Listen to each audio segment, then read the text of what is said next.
If you were advising Ryan Routh, what would you tell him about who he should be looking for to have on his jury? Well, we want those anti-establishment types of people, those that are tend to be more forward thinking. They don't necessarily trust law enforcement. They have very strong, they're very strong opinionated, they're independent thinkers. And that's what he's going to be looking for. So it's interesting because I feel like when he's going to be talking to the jury, I think it's going to be very difficult for him to hold back his own feelings, a tone, his facial expressions, his mannerisms. All of that, I think that is going to be detrimental for him because I don't think he's going to be able to hold it all together. He's a very unusual individual. I've been in court with him a couple of times, and he's quirky. And you are an expert on this. You know that we like people generally that we can relate to, that are personable, and he doesn't strike me as that type. So, what would you tell him if you were coaching him up about presenting to the jury? How do you talk to the jury, right? Like, what would Susan tell him to do about his own presentation? Sure. And I've worked a lot of cases where I've worked with defendants. Not quite, this case is highly unusual, but he needs to maintain a professional decorum. So, what I would be doing pre-trial, I would be hammering him with all kinds of questions. I want to see how he's going to respond. What are his triggers? So, I think that with that being said, he has to be acutely aware of his verbals and nonverbals. He needs to keep his questions sharp, to the point, and professional and succinct. Also, when he's speaking to the jury, you brought up a very good point.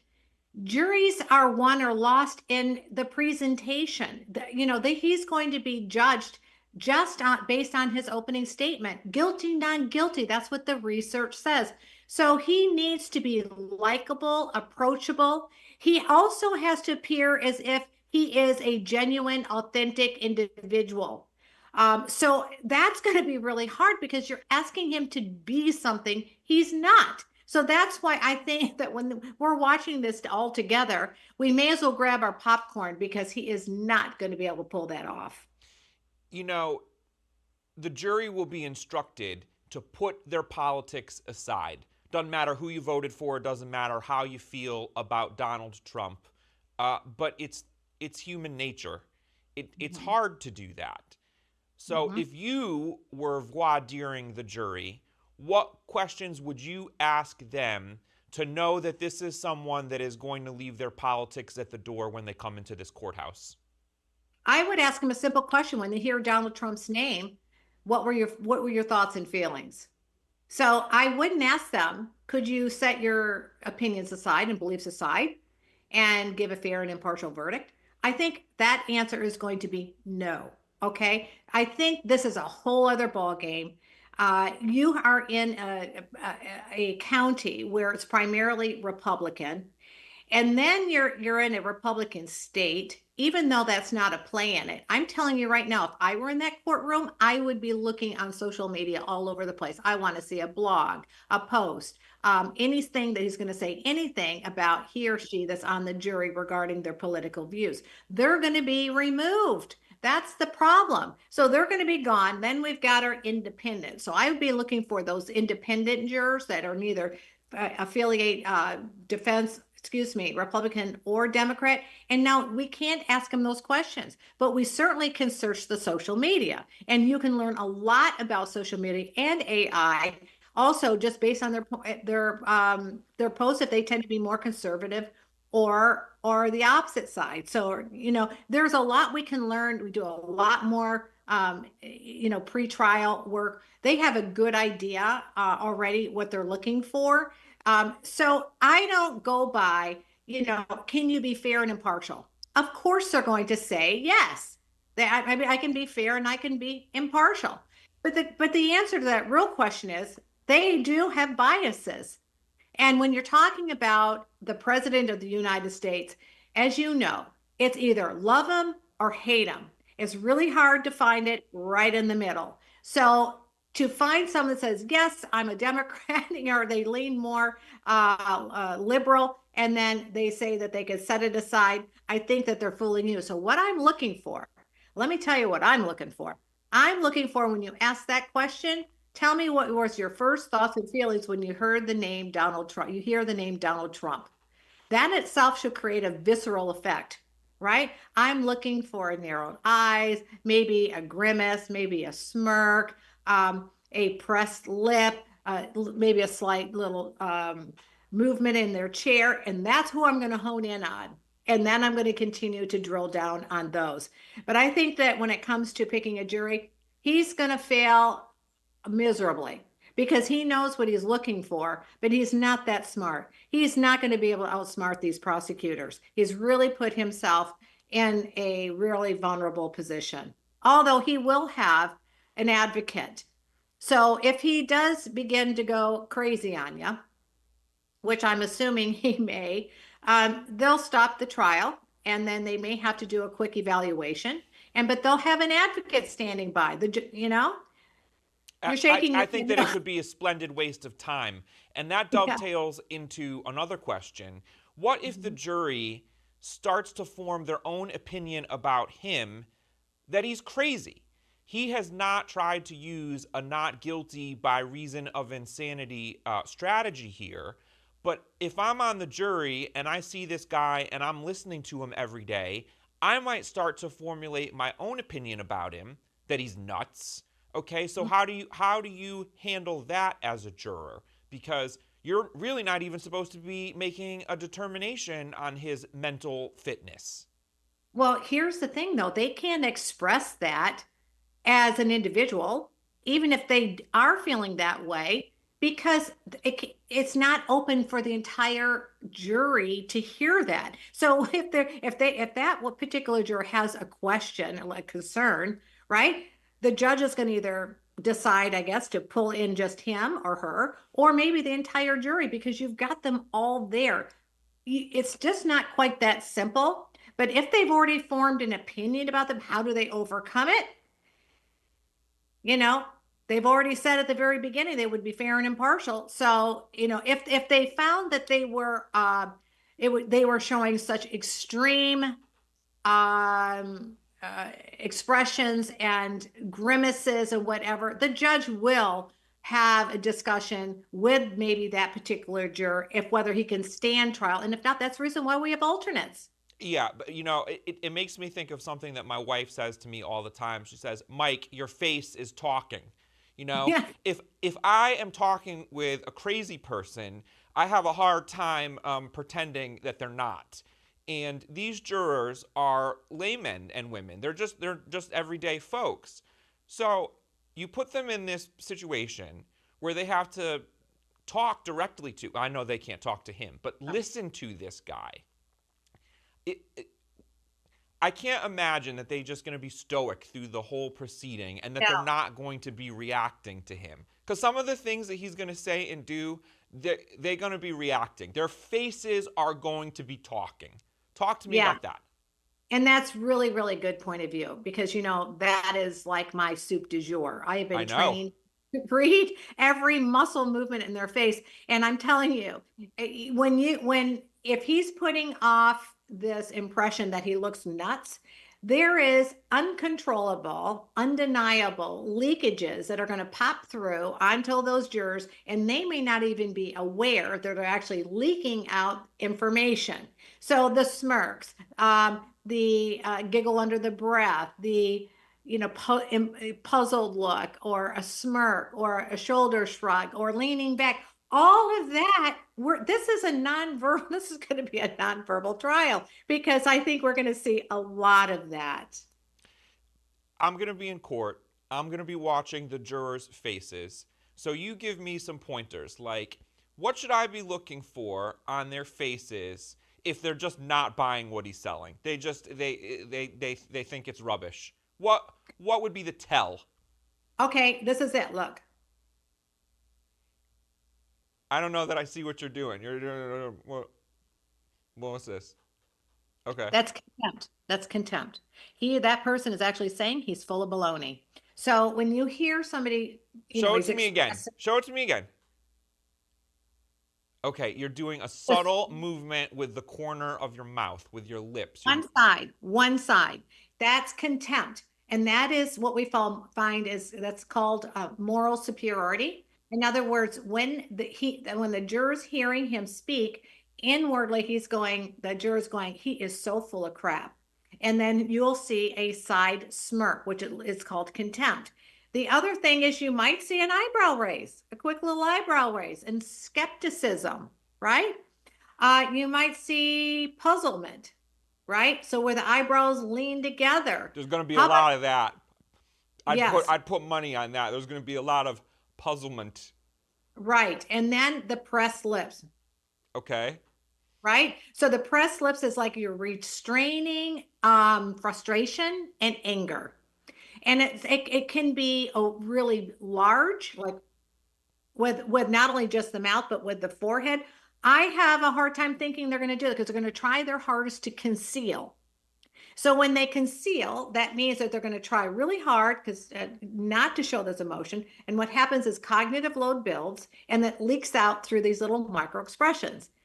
The eyebrow raise, the smirk, could be you might see something breathing here, like a maybe just a pop, like they're laughing out loud, but they're trying to hold it back. You might hear that. You might even hear the sound like this or something where it's inwardly thinking and feeling being externalized through a sound. Shoulder shrugging, like or a double shoulder shrug.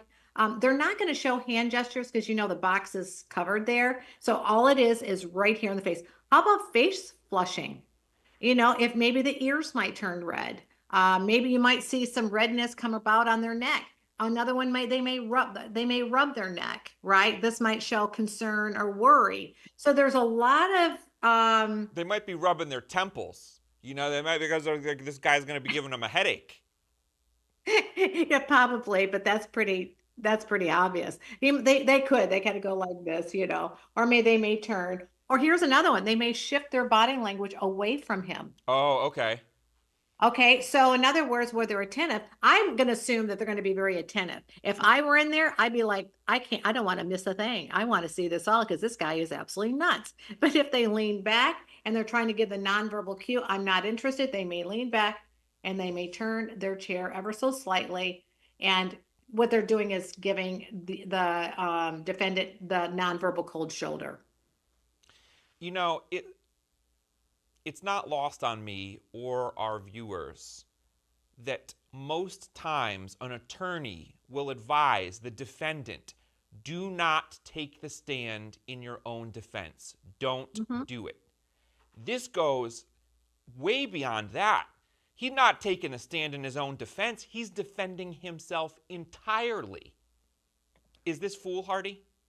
Yes, we all know that attorneys will tell you that you're a fool if you're going to, even an attorney was representing themselves, you're being a fool. Look at what happened to Lori Daybell. If you watch that trial, she represented herself and she was found guilty on four counts of murder. Every single one, she was going to represent herself. And actually, she did a good job and she was somewhat likable. But this is not, she's used to using her charm and her attractiveness and all that. This dude doesn't have any of that. All right. Have you had any experience with this where the defendant is going to represent themselves and did they consult with you? Like, I think I wrote, do you have any war stories like this? I have never had a client represent themselves because you have to remember, I only work with attorneys. In fact, all of my work, whether it's in behavioral analysis, I don't work with anyone that's an individual. I only work with them if they are represented, and I only work with the attorney. And once I'm work with the attorney will advise me what they need my assistance with, whether if it's witness preparation, which I've done a lot of, and get them groomed and ready up for to be able to in court to how to testify or how to their mannerisms and their demeanor and all of that. But I don't do anything where to me, I find that to be really unprofessional. I would never put my reputation on the line for that. Never. I understand why. It's Because it's not professional. I have my own standards too. I get to choose what cases I want to work on. And if I believe in the case and I believe in the innocence of the client, then I'm going to give them my wholehearted work. If I feel that the client is being deceptive, the client is presumed guilty. I mean, all the evidence is pointing there. I have gotten to the point in my career, Mike, that my conscience is really important to me. And I feel like that, I also speak to a higher level of truthfulness. And that's my job, right? Is detecting deception. How could I represent someone if I honestly believed that they were lying and they actually committed the crime? I know, as from the defense point of view, they don't look at it that way. I'm telling you, as a trial consultant, I do. I don't want to be flip about this, and I don't want anyone out there to accuse me of being, too sarcastic or too snarky about this, but I don't predict that the jury will ever get to deliberate on this. I think that there are going to be so many follies along the way and so many antics that this will never go to the jury. I, I just don't see that happening. But I would like to pick your brain a little bit about what would absolutely derail this. And maybe that's what his intent is. Maybe he doesn't even want this to go to the jury. How could he derail this so that it never goes to them? Well, if it never goes to them, is because he has been proven insane and not able to stand trial. So But in he's not in trying to prove that though. Sorry to interrupt you, but like that's not even a question as far as I understand it. This isn't about whether he's insane or not insane. He just is not guilty. Yes, I understand that. But however, if during the trial and he's, even through voir dire, or if he's even um, selecting the jury, or whether he's cross-examining a witness, if he shows and he's just out of his mind, uncontrollable, then the judge is going to stop. So that's where it's got to reach to that level. And I think that's up to the judge's discretion, and also to and the two attorneys on, or not him necessarily, but the judge would have to have an in chambers discussion. She told him not to do this. She implored him not to do this. He says, "Okay, I'm going to do it anyway." That's right, but that is his right. Yeah. That's his right. So let him go at it. It's going to end up with either a guilty or not guilty verdict, or I have a hard time that you're ever going to get, because either way, when you say that it's not going to get to a jury, I really set that aside because I don't know what I don't know. But there will be a verdict. So whether it be a bench trial or whether it be a jury trial, he's going to go before the judge one way or another. It's not going to just go away. They're not going to drop the charges. He's got to go to trial. So whether they do it in a bench trial, whether in the jury trial, he is going to be going to trial. Did you read that yesterday he put something in a formal legal motion that Trump should play golf with him, and if he loses, he can, order him to be executed? I didn't read that, but It's um, nonsense. It's total nonsense. And the trial hasn't even started yet. And this is the kind of crap that is coming out in pretrial motions. And I just want to put this question to you, okay? This is going to be a splendid waste of everyone's time and resources. agreed. And I think that the jury and everybody knows that already ahead of time. That's not even a question. I mean, you're right on point, Mike. I mean, you're going to be in there, front row seat, being able to see every one of the moves, watch the jury, all of the expressions when he's talking. You're going to see the whole inner dynamics. It is going to be a crap show. It really is. I mean, literally, I'd want to have tickets to stand outside to get in there just to watch this thing unfold. Yeah. Well, maybe you have more patience for this sort of thing than I do. I have a very low tolerance for BS. So, Well, that's the one reason why I do what I do, and I'm also a mediator. So I have to be able to set my own, for me, I could set it aside. I may have a bias, but I'm wired differently because I'm in the industry. So I'm able to look at the evidence and then be able to make form my own opinions based on the evidence that's brought before me. But that's not what we're talking about here. do you think he Um, does better with women or men? I don't think it's going to be a male female. I think that this is going to be about that middle age group. The younger folks probably would be a better choice for him because those are the ones that, they're the ones out there rallying and they like to be part of all of this. The older group are much different. They want to be safe, right? So they really support law enforcement. When we're talking about gun control, that has to be with someone that is safe. So everything about them, and especially remember where they are down south.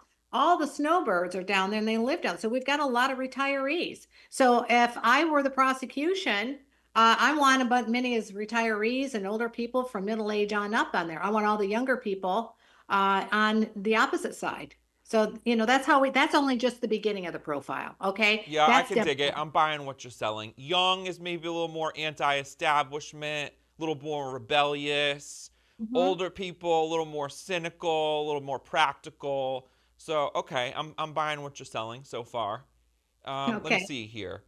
What about what about education level? You want someone highly educated or someone with no college education on this jury? Let's go with him first. I'm Ryan Routh. Do I want a highly educated person or No, do I? No, I don't want a highly no, educated no. person. On the other side, you want highly educated. You If want I'm the people, prosecution, I want highly educated. prosecution, I want highly educated people. On the defense, not so much. Because remember, think about the demographic profile of the individuals that broke into the Capitol or broke into the Capitol. Those are the kinds of people I would want on my jury for the defense. I want those blue collar workers. That's what I want. Fair enough. All right. What question am I not asking you that I should ask you? You tell me. Mike, ask me this.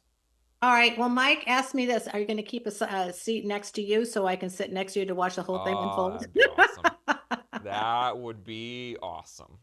Yeah. You're in Orlando, right? I'm in Orlando. I just may make the trip there just because this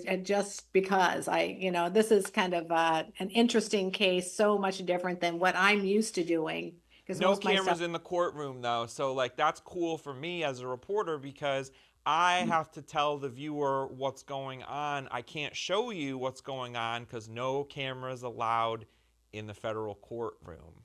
Well, what you can do though, Mike, you can text me and you could say, this is what's happening. This is what he's doing. This is what a juror's doing. What does that mean? I could then be talking to you through text and telling you and interpreting what those gestures mean. I got you. All right. Well, I think everybody's going to want to be talking to you during this. I think there's going to be a lot of utility for a jury consultant and a body language expert in the weeks ahead. So that's good for you. That's some potential opportunity for you. Exactly.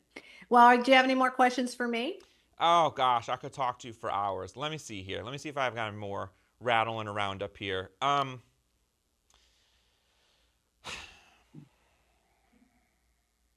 I will share with you the main thing that they're going to be doing. If I were on this trial, I would be doing all of my pretrial intelligence. Here's how I do it. Okay. In this type of case, I am going to do a mock trial. I'm going to do a focus group.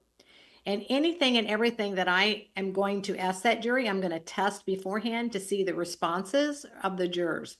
I want to have a really good take on what they're thinking and they're feeling, understanding how they process information. I'm going to determine based on that what were their ages, what they do for an education. I want to know all their demographic profile. So I already have a really strong profile before I walk into the jury. I don't walk straight in cold shoulder. I mean, I have, but I prefer to do, I don't know if you know that I own a company called the Jury Lab. And the Jury Lab is a technology that actually analyzes facial expressions, the entire panel, And so if you, an attorney presents their opening and closing statements, certain key parts of their evidence, and I'm watching the responses by the jury to find out where I am, who's feeling disgust, who's feeling contempt, who is amused, who's frustrated, who is attentive and who is now inattentive. So I'm watching all of those things and I have a printout before I know. So I have a good feeling about when I walk in there, what I'm looking for. But this is really, in my opinion, Mike, a slam dunk for the prosecution. Yeah. I don't think they have to work very hard on this one. It's just a matter, let's get the jurors in there and let's just get it done because it just is not gonna, it's not gonna be a question of where he's gonna perform so well that he's actually got a chance. I No. just don't see it happening. Hey, did you ever see that movie with Pacino as Phil Spector and Helen Mirren as the jury consultant? Do you remember that? It was like an HBO movie or a Showtime movie. Oh, it was so good. This is like I years ago, but you talking about I know what you're talking about too, and you have to pick out the tie and everything else, and they're looking at them from behind the scenes. And yes. I have met Dr. Phil and I've been on his show a couple of times, and of course he's the bull. Right. He's the trial consultant. So I told Dr. Phil when I met him, I said, all that electronics, I said, you have the show the bull, but I have the actual technology that is not bull. So there's no such thing. You have technology that's in the courtroom. It never happens that way. But we do intense background checks. So, in today's society, people are Snapchatting. They're on LinkedIn. They're on Facebook. They're on all kinds of social medias. And when it comes to the president of the United States, it seems like a lot of people have an opinion one way or another. And so, with that being said, you can gather so much information from that to determine uh, how they would vote. And in fact, if you follow the Casey Anthony trial, what they did in that case, that whole entire case was run by so was each day was uh, built around social media. So whatever the social media feeds were happening, they would readjust or they would adjust each single day Jose based on, Baez, you mean? yeah, with Casey Anthony, right. Brilliant. So He put on a great case. he did. But the social media, if you are seeding or implanting questions out there in social media and waiting for responses, you can gather a lot of intel that way. What does he look like in the courtroom? Does he look crazy to you? How do you think his appearance looks? I mean, just the simplest things like that, just to get responses from people out there. I'll talk with you again. This was a lot of fun and very insightful, and I appreciate your time. You're welcome, Mike. Have a great day. Okay?